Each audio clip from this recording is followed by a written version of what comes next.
trickle in a little bit more.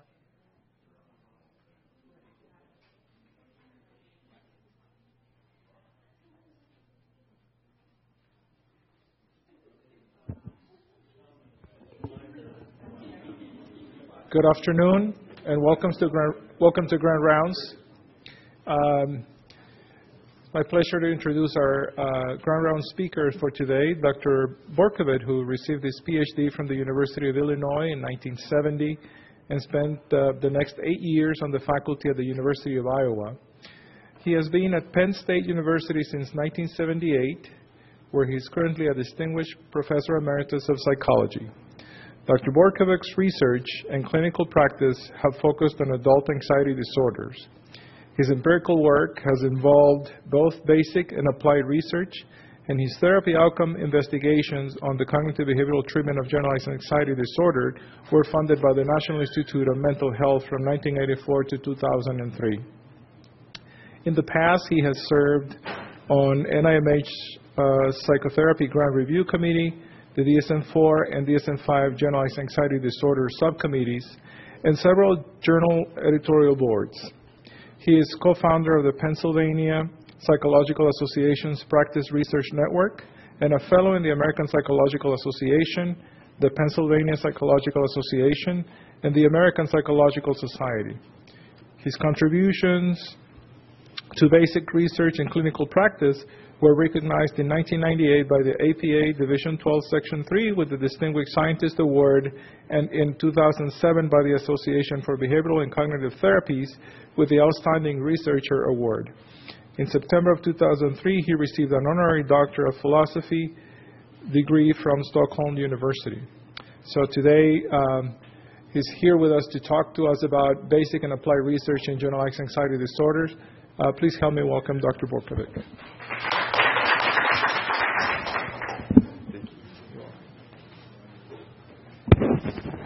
Well, it's a pleasure to be here with you today. A little bit of reminiscing on my part. I retired 4 years ago. I'm still actively involved in consultantships and collaborations with a lot of my former colleagues. So now I get to do a lot of research, but none of the work. So it's a real pleasurable thing. I retired 4 years ago and moved to Tucson a year and a half ago, and this is really a great place to be. I'm very happy to be here. It took us a long time to get out of the north, but we made it. I started graduate school in 1966 at the University of Illinois, and when I arrived, they said two things. One, they were going to train us to be clinical scientists. That was what we were supposed to go out and do. And secondly, this was going to be the first training program in the country that was going to train us exclusively in something called behavior therapy. And I'd never heard of that before. So I went in to become a clinician, coming from Loyola University, a Rogerian-oriented approach to psychology, because Catholic dogma found only Carl Rogers to be in harmony in terms of the psychological theory. So I was going to be a private practitioner, probably doing Rogerian therapy, and the only graduate school that accepted me was the University of Illinois that was going to train me to be a clinical scientist and in something called behavior therapy. A very deterministic model of human nature. I came out the other end being well-trained in learning theory and in the beginnings of behavior therapy techniques, and with a real passion to discover knowledge. So I ended up, even in my dissertation, conducting therapy outcome research, but doing it in a way that would also give us knowledge about mechanisms, knowledge about the nature of the pathology, knowledge about the nature of the change process that occurs during therapy. And then I spent 40-some years continuing that route. So today I'm going to review a little bit of some of that basic and applied research. The emphasis will really be on eventually what's been happening in the field since I left it and some of the exciting developments that have been happening with generalized anxiety. There are a bunch of things about early behavior therapy that are very important even today. At least those things that they taught us contributed significantly to both my clinical practice and to my research. One of them was the best way to reduce a non-adaptive behavior is to strengthen its adaptive opposite. The implication then in research is to identify characteristics and processes that are typical of the psychopathology and then look for processes that can be strengthened that are opposite to that. Another point, and one of its main points, was from now on we're going to develop therapy techniques based on the best known laws of behavior. Okay, and this was revolutionary. We're talking about 60s when the prevailing approach to therapy was psychodynamic and psychoanalytic, with some growing experiential out of the Carl Rogers approach. This was a different approach, a way of thinking about how to develop therapy techniques. Base it on basic knowledge. It just happened that the best known laws of behavior in the 60s out of psychology were operant and classical conditioning. So it's sort of a historical accident that behavior therapy became the application of operant and classical conditioning principles. In fact, if you look at the current empirically supported treatment list, probably about 70-80% of them are directly a function of operant and classical conditioning. And the remaining ones are at least indirectly associated with those two principles. So that's how powerful of an impact that way of thinking about things 50 years ago has had on our field. On the opposite side, however, why haven't we come up with any new basic laws of behavior to stimulate another explosion of effective therapy techniques beyond operant and classical conditioning? And I'll try to share with you some ideas about how we might be able to do that. The third thing about it, we will evaluate the efficacy of our therapy techniques in experimental designs. This was also revolutionary. You might recall Hans Eysenck's 1952 article indicating there was no evidence that any form of psychotherapy had any effects beyond the placebo effect. So this was a way of trying to validate, to be accountable to society for the therapy techniques that we were developing. Now, starting as a learning theorist and a behavior therapist, to me behavior was fundamental. And some folks, like Peter Lang, continue to maintain to this day that the best way to reorganize the brain is through behavioral change. And I think there's something still to that. Behavior is fundamental, evolutionarily and developmentally. But of course, evolution has given further layers of information processing systems, evolving an emotional system and eventually a cognitive system, including a whole variety of complex higher order processes. There's probably self-similarity contained within that from the chaos notion, that as each of these evolve, they reflect those processes before them but are adding something new in addition. The important thing, I think, however, is we need to understand that we are nonlinear dynamical systems, processes, interacting processes over time. So much of scientific psychology has been snapshot research, stimulus, response. And yet that's not, and that's a good approach for trying to find the fundamental building blocks of behavior and emotion and cognition. But in reality, we are interacting systems. A stimulus occurs, and this results in a cascade of interacting systems from behavioral to emotional to cognitive, all being recruited in the direction of fulfilling the prime directive, to avoid what's bad for my survival and to approach what's good for my survival. This will become important as we look at evolution of therapy with generalized anxiety disorder today. The question mark at the top means I don't think we're done yet, sort of like Edward Scissorhands. We're not finished yet, hopefully. We have a ways to go before we're going to create societies and global relationships that are going to maximize the likelihood of survival. And so I think it's useful to think about what might be, what processes might evolve. I'm going to shift over to that cognitive level and start talking about generalized anxiety disorder in a moment. But, you know, I spent 5 years in the Catholic seminary before I went into psychology. and now I'm trained as a deterministic behaviorist. And yet, the power of belief remained with me in terms of what I had been taught through my Catholic education, through my seminary days, and then searching through the literatures and discovering the placebo effect and recognizing that psychology does not have a good explanation of the placebo effect, neither does medicine. NIH in 2001 had the largest conference ever in its history devoted to what is the placebo effect and how can we pursue this very powerful psychological, physiological process. But even in those days, for my dissertation, I looked at systematic desensitization and implosive therapy in a clinical trial, contrasting them together and against a placebo condition. But it also included an expectancy manipulation. Half of the participants, and this was the phobias at the time, in fact, it was the scourge of the 60s, snake phobia. We found a target problem, a phobia that was widely prevalent, that we could conduct large-scale research.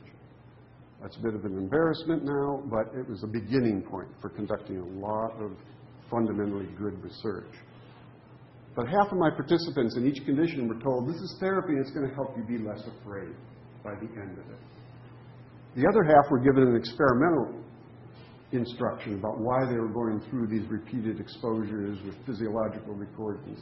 And it had nothing to do with change. There was no implication that any change would occur. And there were a bunch of interesting findings, but the most interesting to me was that the largest effect size occurred by the expectancy manipulation. That was the most potent variable in affecting the phobias. So even in those days, I had an interest in these higher level cognitive processes. Now, beliefs are certainly products of our experience. We abstract from our experiences schemata, certain ways of organizing information. And they're likely to play a significant role in the origins and maintenance of disorders. It really wasn't until a psychiatrist with a psychoanalytic background, Dr. Aaron Beck, came along in the 70s and said, it may be that how we view reality is actually important too. And thus the dawning of cognitive therapy, and eventually it's being brought into behavior therapy. So now everybody refers to it as CBT, cognitive behavioral therapy.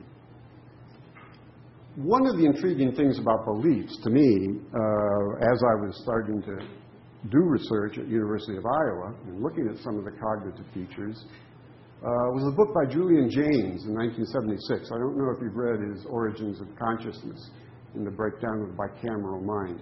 Very interesting reading. It's been heavily critiqued, but his point is very interesting, using both etymological scholarship on ancient documents like the Code of Hammurabi in the Bible, but also historical documents. He came up with the conclusion that as we evolved from the slime, we became conscious, self-conscious, self-agent, somewhere between 3000 and 2000 BC.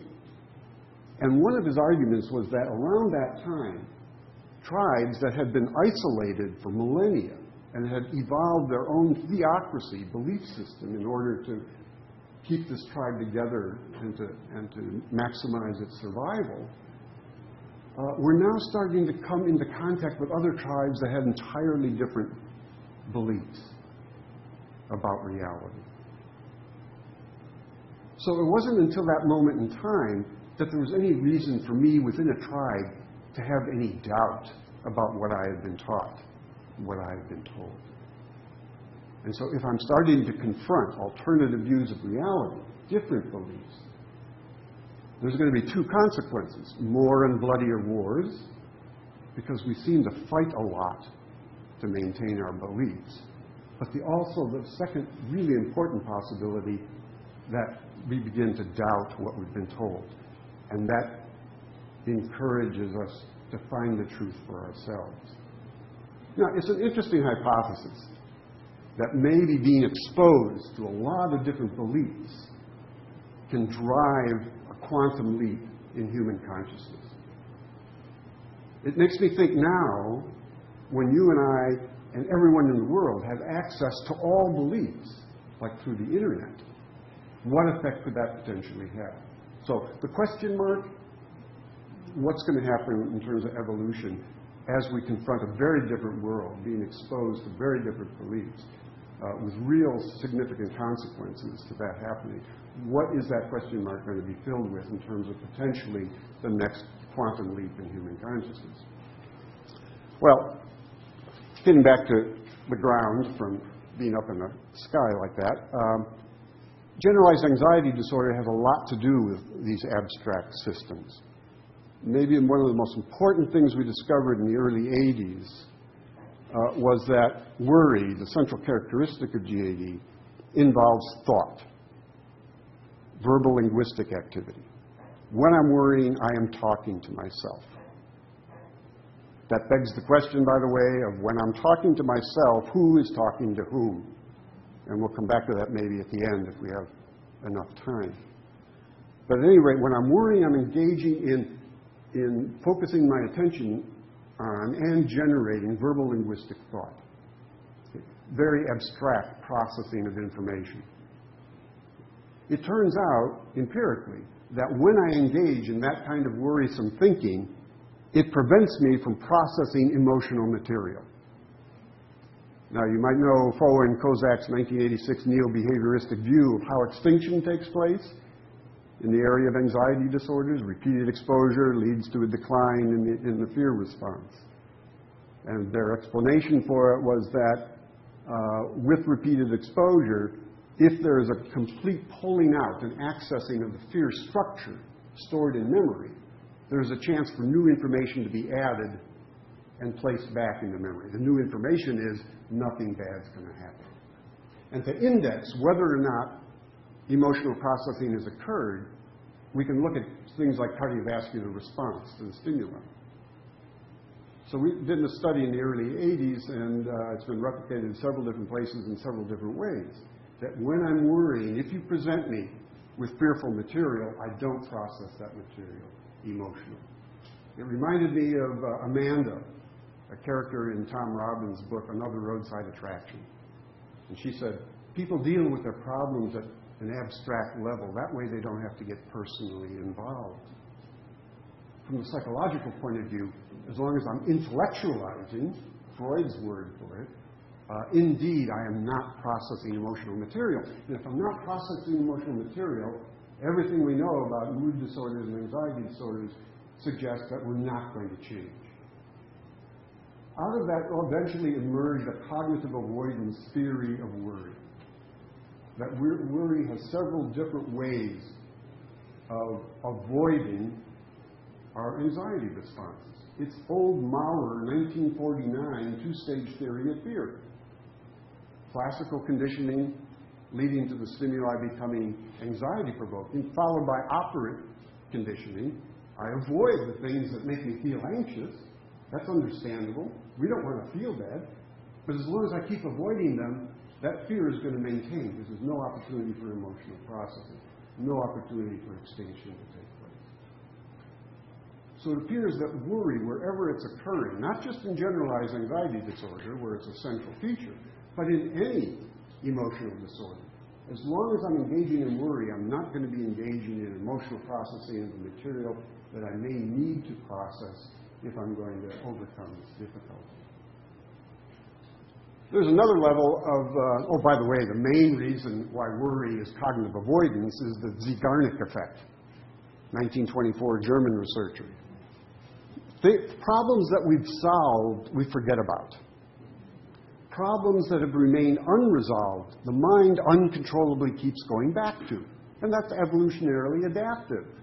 So worry is very reasonable. The unreasonable part is why they're detecting threats so much in their environments to lead to the worry. But the worrying itself is understandable. It's trying to avoid the bad outcome from happening or of preparing them to be able to cope with the bad event should it occur. So there's at least two cognitive avoidance functions that are reinforcing the process of worry. There has been developments in the 90s and into the 2000s of more global beliefs, and we'll touch on these later on, but Dugas' intolerance of uncertainty, Wells' meta-worry, and eventually, if we have time, we'll get to beliefs about the self. It was also in the late 90s that Teasdale and Bernard and Pierre Philippot independently came up with a dual processing theory of cognitive activity related to emotional disorders. If we process stuff solely at a schematic level, an abstract level, it's not going to lead to any change in the emotional meaning, the emotional significance of the relevant environment. If we process it at the propositional level, the concrete level, then change can occur. So this is sort of a cognitive theory reflective of the early Maurer theory about fear and avoidance conditioning. And it's a grander scale version of what we came up with the functions of worry, in terms of it being an abstract way of avoiding emotional experience. Let me jump to late 90s. A bunch of reviews during that time did come to a variety of conclusions. One of them is that CBT does have active ingredients. It's been shown to causally result in significant improvement beyond nonspecific placebo and some alternate treatment techniques for generalized anxiety disorder. And those gains are routinely maintained up to 2-year follow-up. When component control investigations have been done, looking at just cognitive therapy, just the behavior therapy element, which tends to be applied relaxation training, or the combination in a full CBT treatment, some of the time the CBT is superior to the component. Sometimes it's equivalent. We took a look at the number of sessions provided in these clinical trials and found a significant difference between the sets of studies, which led to the conclusion, if you have 13 sessions or more to treat me, it doesn't matter what component you use. You can give me just relaxation training, you can do just cognitive therapy, or you can do the combination, and they'll have equivalent outcomes. If you're short on time and you can only give me about 7 sessions, then go with the full CBT. This tends to make me think in terms of the interacting systems. If you operate at one system level long enough, eventually it's going to be interacting with the other systems and bring them along. We have decades of psychological science that shows that every one of these connections is a causal connection. What I think affects how I feel, but how I feel affects how I think. How I think and how I feel affect how I behave, but how I behave affects how I think and how I feel. This is the nonlinear dynamical system. So when someone comes along and says, psychopathology is all about the fundamental behavioral level. If you can get the behavior changed in adaptive directions, it will magically bubble through the system and affect how people feel and how they think. And another person comes along, like Dr. Beck, and says, a lot of the action is in how we view reality. And if you can help me see reality in a more accurate way, it's going to magically bubble through the system and affect how I feel and how I behave. And Les Greenberg and experiential people say a lot of psychopathology has to do with denied or suppressed emotional experience. So if you can help me to access, and not avoid, but access those experiences and fully experience them in the moment, it will magically bubble through and affect how I think and how I behave. And the interpersonal therapists say a lot of the action is in how I'm relating to other people, trying to get my needs met, but I'm engaging in behaviors that are making sure I don't get my needs met. So if you can help me to change my behaviors in a more adaptive direction to get my needs met, this is going to magically bubble through the system and affect how I feel and how I think. Who's correct? As I said, decades of research says every one of those positions is correct. And our commitment is not to a school of psychotherapy. Our commitment is to the demonstration of cause and effect relationships and the development of interventions that will cause a change in one or more of these systems. moment to moment, as I'll talk about later on, sensitively aware to the client's cognitive, affective, behavioral state in the moment, and watching for the little openings that they give us to help us choose an intervention that we know has a causative link to that particular system level, to have a small impact at that moment, and do that from moment to moment. Like we don't have enough to do in therapy sessions. And these treatments were demonstrated also up to the late 90s to have both central and peripheral physiological effects, and I'll show you some of those in a moment. This was conducted by my collaborator and friend Bill Ray at Penn State. We had matched non-anxious control folks for each of our GAD clients come in prior to a laboratory session prior to the beginnings of therapy. One of the most fundamental emotional processing systems is reflected by the startle response mediated by the amygdala. So this was a simple startle probe preparation, but they were conducted with our non-anxious controls and our GAD clients during a period of self-relaxation and a period of worry. And what Bill found was that, indeed, if you have me, well, he found both state and trait effects.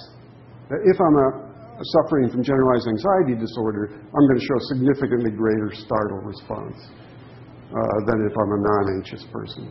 But secondly, for both groups, if you have me worrying during that period of time, it maximizes the startle. Encouragingly, after the clinical trial, the clients came back for a repetition 4 months later of the lab session, including the startle probes, and their startle responses had returned to within the normal limits of the non-anxious folks. So whatever changes had taken place in our treatment in terms of their anxiety, as reflected by the typical self-report and assessor Hamilton anxiety, Hamilton depression measures, whatever improvements were occurring there, we do see a reflection in a very basic psychophysiological level of change. This has been important in GAD because unlike the other anxiety disorders, there's no clear behavioral measure of when they're improved. It all depends on their report, their subjective experience. Their subjective experience, of course, is important, but it can be affected by demand characteristics and other aspects of the experimental and investigatory situation and not reflect actual change. But getting physiological measures gives us a somewhat greater confidence that there has been some brain reorganization that's taken place as a function of the cognitive behavioral intervention. He also had them engage in 2 internally focused tasks and 2 externally focused tasks. One of them was to do mental arithmetic up in my head. The other one was to imagine eating my favorite food. Those are the 2 internals. The externals was the traditional Stroop test and a videotape to watch of seagulls flying over the ocean with soothing music in the background. And the startle probes were again provided. Here we see again the GAD folks are showing significantly greater startle than the non-anxious folks, but only during the internally focused tasks, the math task and the food task. And remembering that worry is an internally focused thing. Their characteristic way of being is to spend a lot of time focusing on the thinking that's going on up in their heads. Those reactions also were moving toward normalization at the end of therapy. We did some spectral analysis of brainwave activity during worry periods in the lab, pre and post. And these colorful things are contrasting control participant with the matched GAD participant during the worry period. And in pre-therapy, what we find is a lot less activation of the low-frequency elements, alpha and theta. Controls are showing more of that in the GAD clients. GAD clients are showing, in the gamma range, are showing a lot more activity. Gamma has been related, especially posterior gamma, to negative emotional experience. After therapy, there's movement in the direction of normalization of the GAD client. So again, we hope to have our clients saying they're feeling less anxious. But from an experimental scientific point of view, we hope to see whether or not changes are taking place at a more fundamental level. And these kinds of data suggest that that is the case. The problem up to the late 90s is that we're talking, even in the best outcome studies, of only about 50% of our clients ending up as high-end state functioning people. People who have returned to within normal limits on the assessor measures and on the self-report measures. So it's quite clear that we were missing something. I've been working for 20 years on developing our CBT to be the very best we could do within the constraints of CBT. And so was the rest of the world who was studying GAD. And we couldn't get beyond the ceiling effect of about 50% recovery. In fact, looking at a review of it, we see an example of what I mentioned before.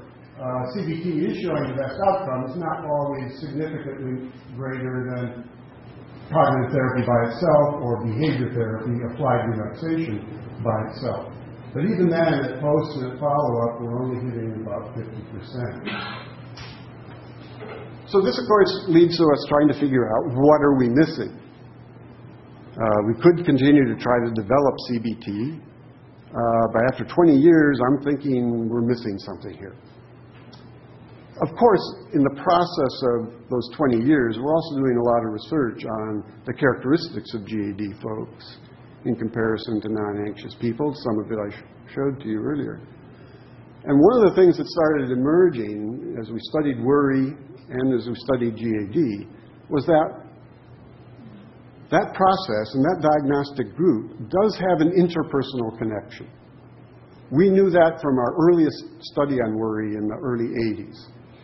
If you correlate worry measures with fear survey schedules, the top 12 correlations are all social evaluative in nature. Meeting somebody for the first time, giving a speech, being with a member of the opposite sex, being a leader, being criticized. And the non-social, non-interpersonal items didn't correlate at all with degree of worry.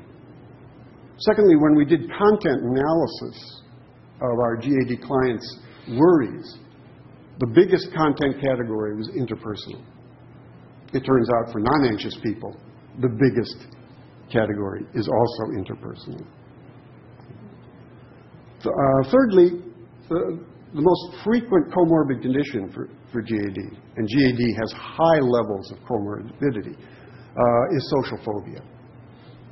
Simple phobia is up there quite frequently too, but social phobia frequently emerges as the most frequent comorbid condition.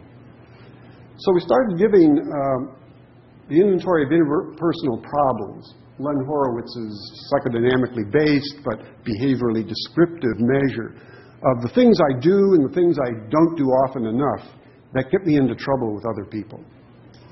And we found that our GAD clients had significantly more interpersonal problems than our non-anxious controls. We had been seeing GAD solely as an intrapersonal process.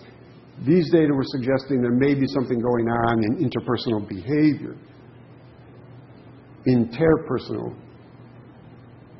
functions that may be a part of the problem. Also, it was interesting that we found that the largest cluster of types of interpersonal problem was being overly nurturing and intrusive with other people in my life. I'm trying to take care of everybody, so much so that they're telling me to mind my own business. That's how I'm trying to get my need met of being liked, of being loved, or whatever, by the other person. But the very thing I'm doing that I think ought to do it is actually turning them off to me. A year after we got those data, Jude Cassidy, a developmental psychologist, joined our faculty, and she was trained by Mary Main in the adult attachment interview and the Bowlby perspective on human development.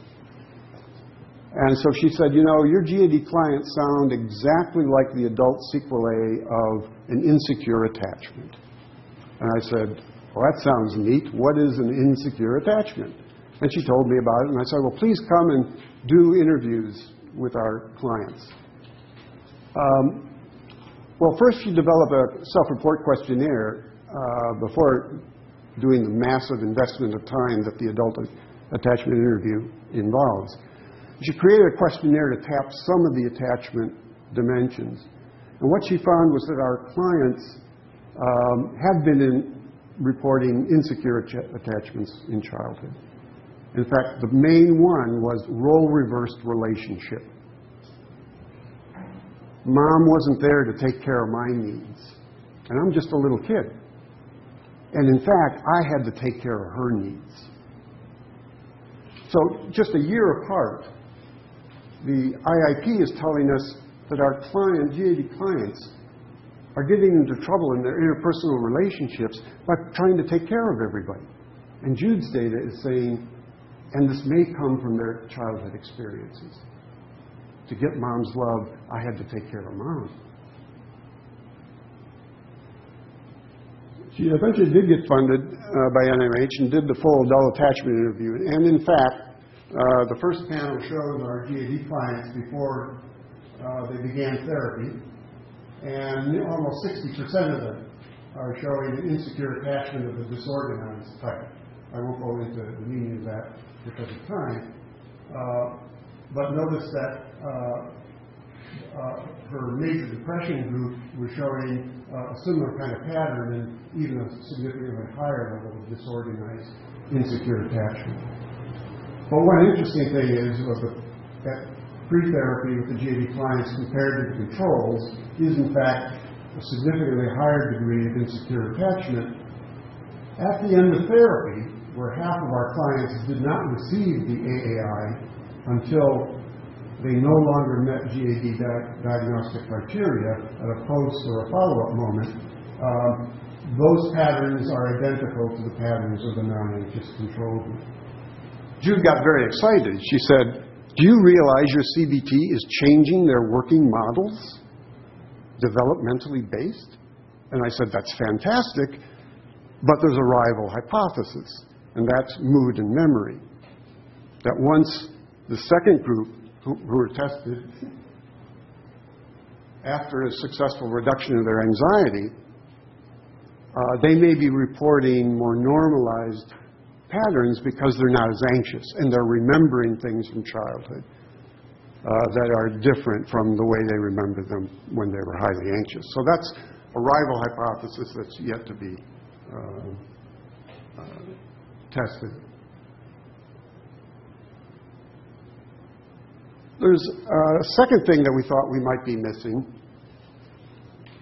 from our purely behavioral view, and more data were coming in suggesting that maybe we need to be targeting emotional functioning as well. This was already a part of our treatment procedure, given that we knew that worry itself was preventing emotional processing.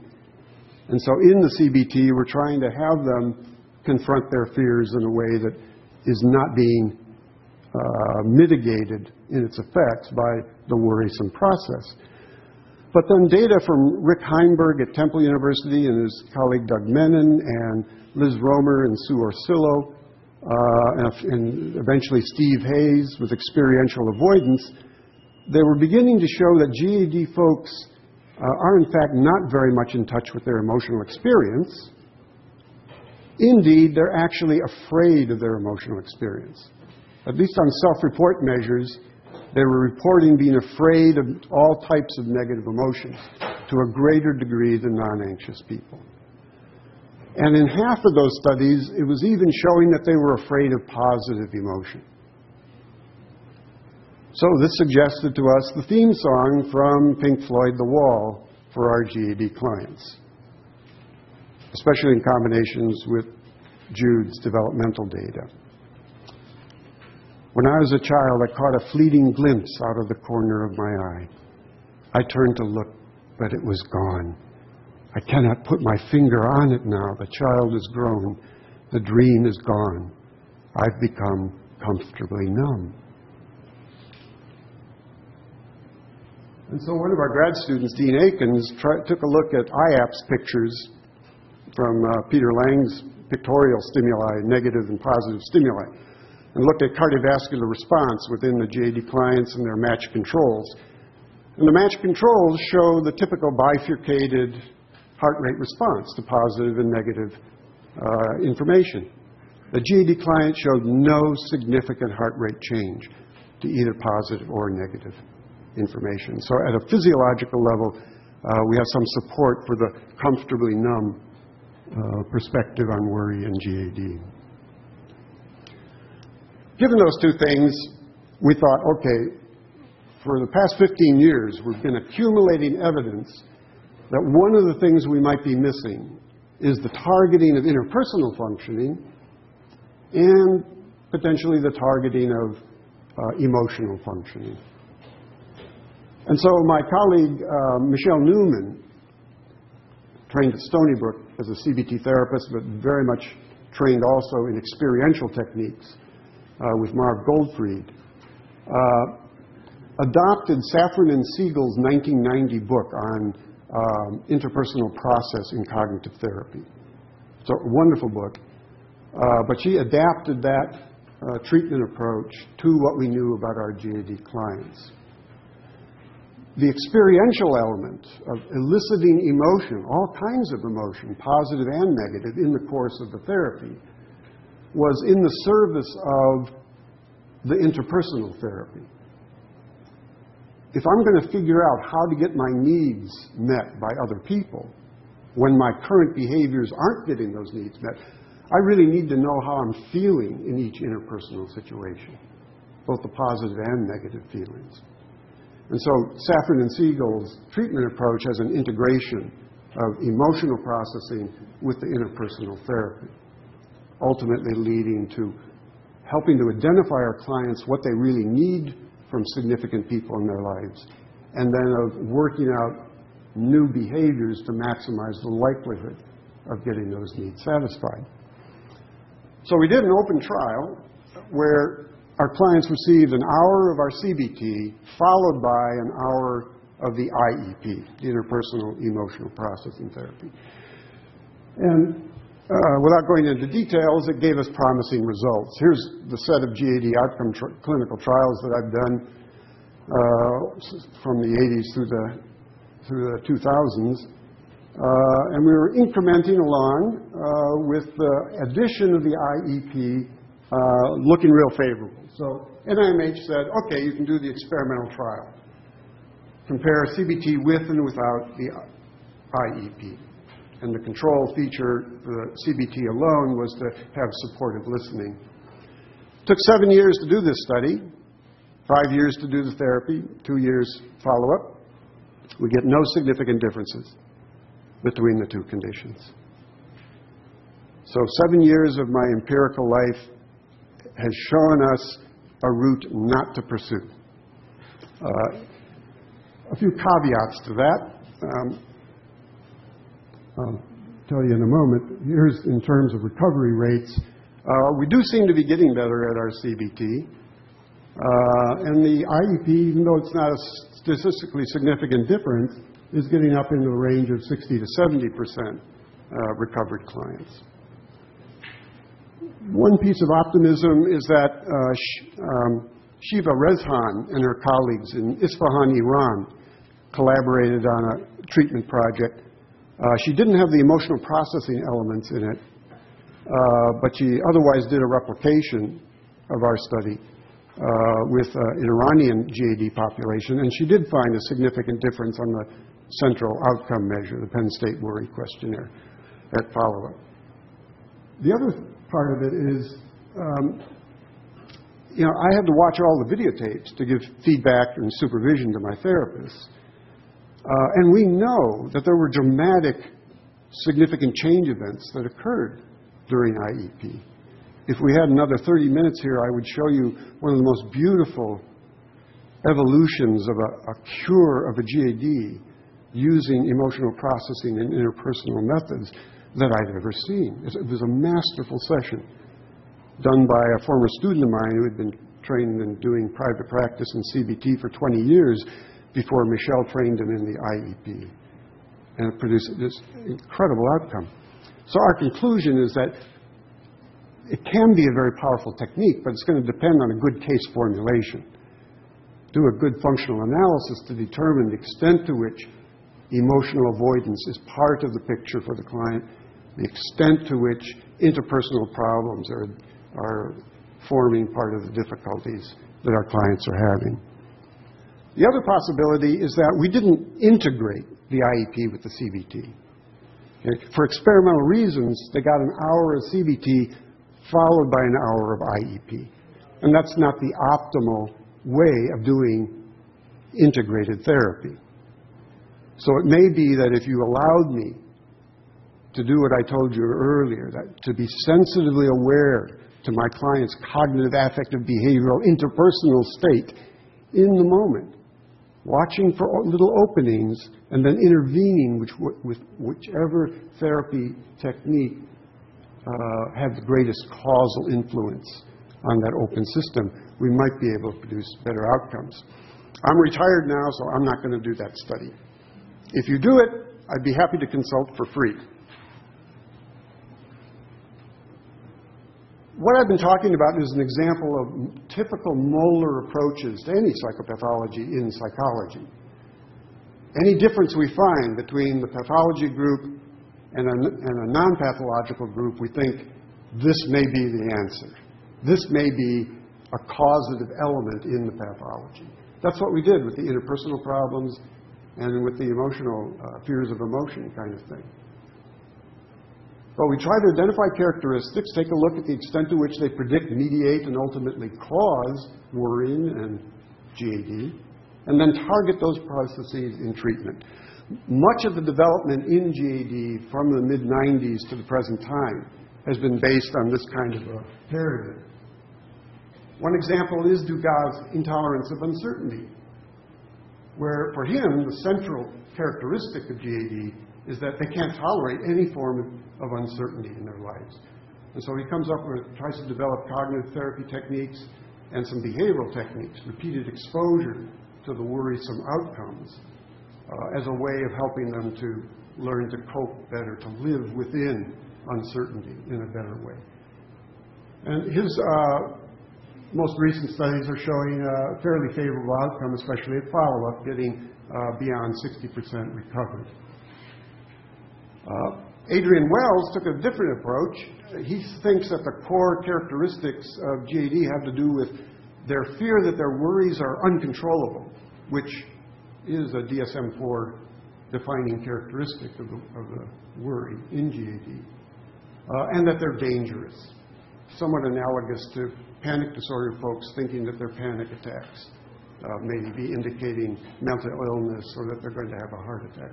And so he develops a purely cognitive therapy, or what he thinks is a purely cognitive therapy approach, to try to help GAD clients not be afraid of their worrying, to recognize that it is not a dangerous process, and that they can demonstrate some control to themselves. And his open trial that was published a little while ago was in fact showing some remarkable outcomes, almost to 80%.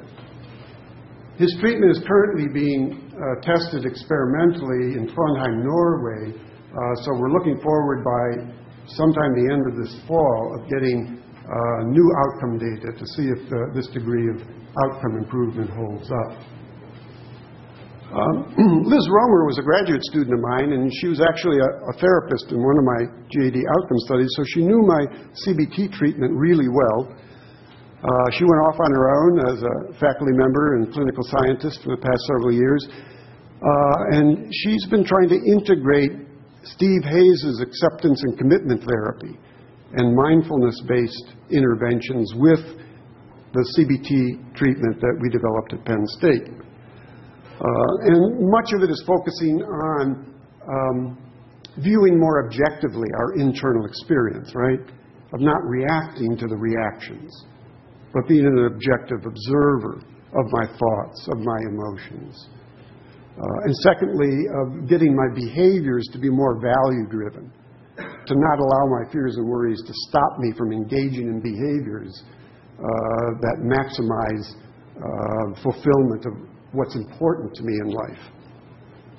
Her open trial showed similarly very high outcome in terms of percentage of recovered clients. She's currently doing an experimental trial comparing a control condition of applied relaxation with this combination of CBT and mindfulness. Then to bring us back home, right here in Arizona, University of Arizona Psychology Department, Henny Westra has been interested in motivational interviewing.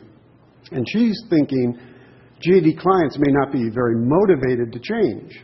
And that resonates with me because we find a lot of difficulty having our clients let go of their worrying. It's been with them on average for 13 years in terms of the duration of the GAD diagnosis. It's familiar.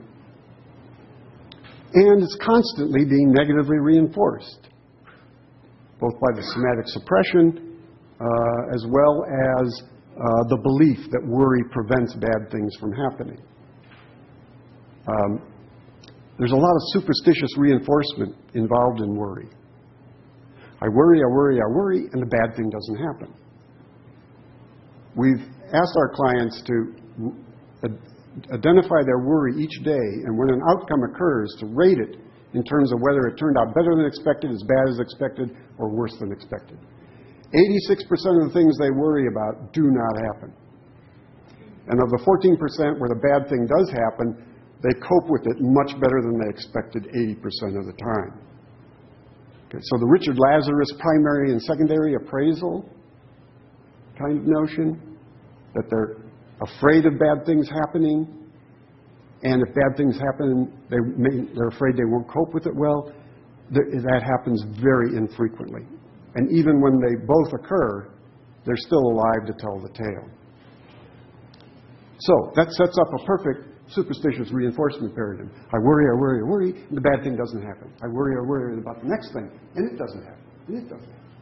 I wear this blue shirt because it keeps me from being run over by a herd of elephants. And I have a lot of evidence that it works. But this, in fact, is one of the negative reinforcement conditions that I can create in my head with my worrying that makes it more difficult for me to let go of the worrying, even at unaware levels. So Henny was interested in how motivational interviewing, 4 sessions of it before in using our treatment manual, how that might impact on GAD clients. A couple of other things that she threw in there as well. But she also finds her condition is this blue bar. There's no follow-up yet. But she's producing a little over 90% recovered clients, significantly superior to just using my treatment approach by itself. So this is very encouraging. We're starting to see increased outcome over the last 10 years. The final thing is Doug Menon and Rick Heimberg's emotion regulation approach. Their 5 therapy elements includes everything, including the kitchen sink. I don't know how their clients cope with this, but they're getting everything from CBT to acceptance-based, mindfulness training, experiential therapy, emotional intelligence treatment, and some brief psychodynamic interpersonal therapy. Okay, and Doug sent me recent data. It's not been published yet, but it's also showing some fairly good outcomes in the range of around 80% and higher at follow-up. Okay. This is a rather difficult approach, the molar approach. The more significant approach, I think, and if I were starting over, the approach I would take this time around is the molecular approach. We want to identify underlying processes in worry and GAD, and then demonstrate they are causal of worry, causal of anxiety, and then target those processes. Andrew Matthews, my good buddy for many, many decades, and an eminent basic scientist, in anxiety disorders. Started in the late 1980s to take a look at attentional and interpretive biases, what's now called cognitive bias modification. He wanted to find out when is the earliest onset of an anxiety response, and then what happens after that. And what he found, and many investigators after that, is that as an anxious person, I'm detecting threat in my environment all the time. Even ambiguous stimuli, I'm interpreting in a threatening direction. You show me a neutral face, and I'll have a fear response to it because I'm interpreting it in a threatening direction, more so than non-anxious people. If you give me ambiguous sentence like the doctor opened the chest, if I'm an anxious person, I'm more likely to look at surgery than to come up with the interpretation that's equally valid that the doctor could be a PhD who was opening the treasure chest. That's not a good example because I think all of us in here thought about surgery given that we're in a hospital setting.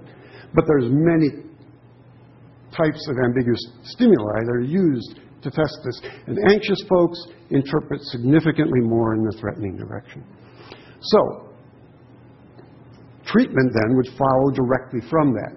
We can train attention and we can train interpretive bias by simply having computer programs presenting the stimuli to us and reinforcing or channeling our reactions in the adaptive direction, in the non-threatening attentional direction and in the non-threatening interpretation direction.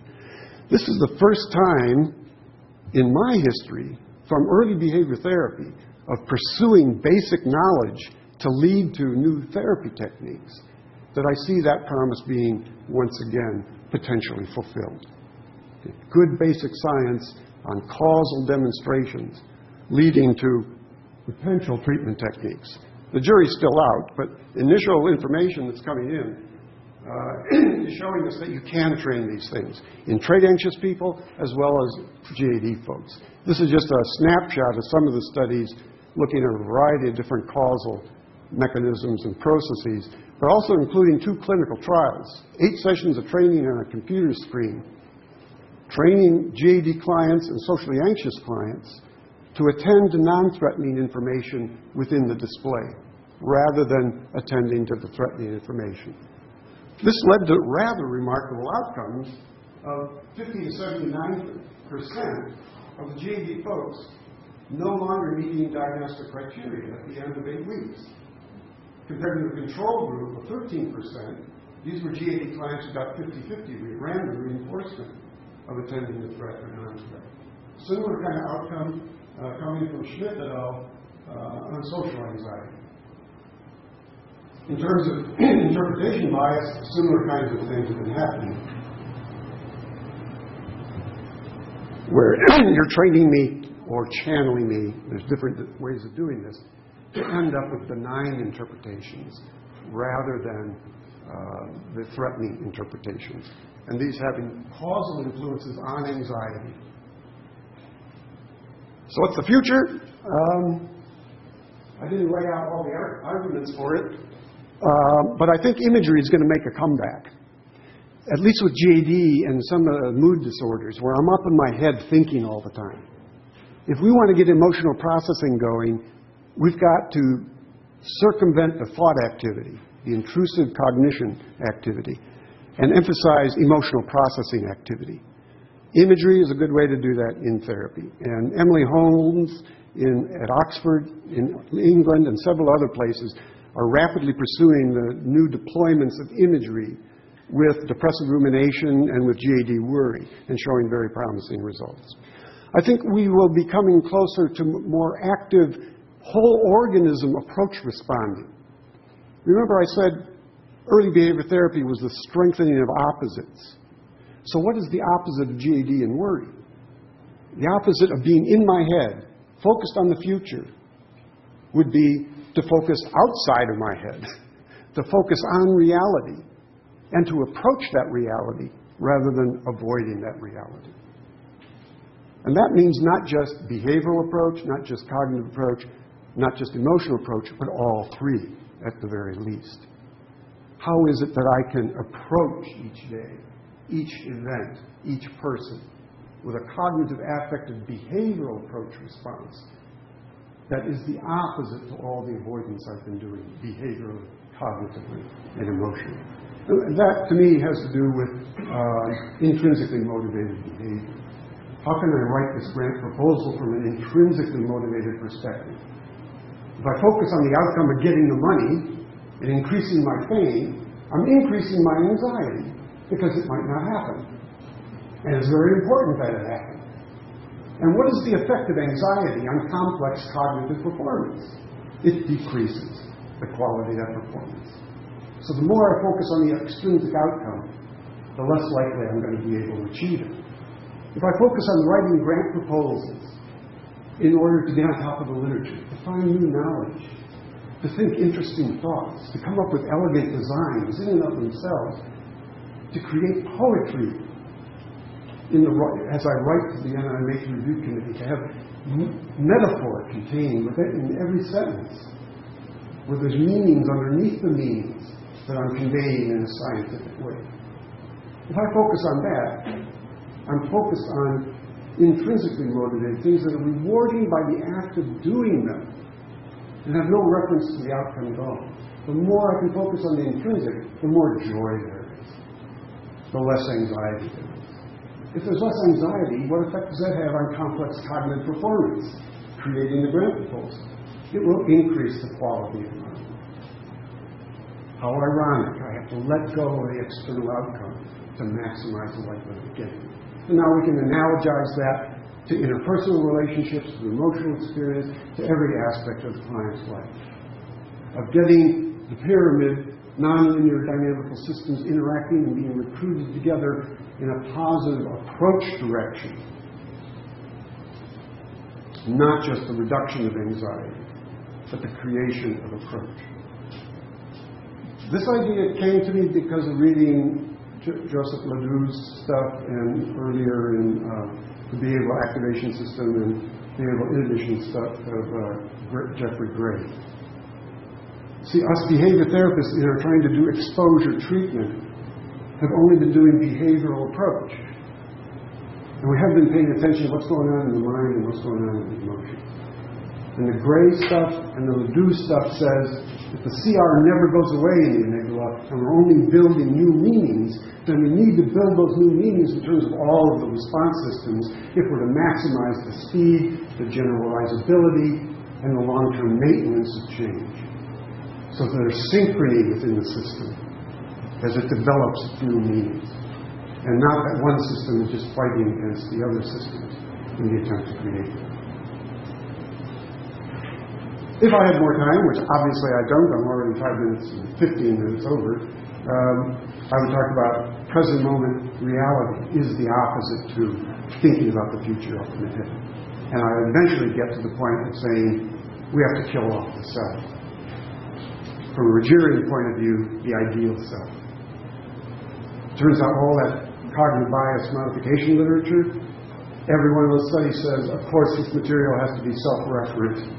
And they even manipulate the degree of self-reference to show the attentional bias to threat and the interpretive bias of threat. So I said to Andrew, well then, the earliest moment is not, I attend to the threat. The earliest moment is, I have a self that's being threatened. Some of our clients, in fact, face significantly dangerous situations, dangerous to physical survival. But a lot of our clients are not facing threats to physical survival. So what is the threat to? Part of it, most of it, perhaps all of it, is a threat to my way of conceiving of myself. So if I get rid of the self, I get rid of the anxiety and the depression. Sorry to go over.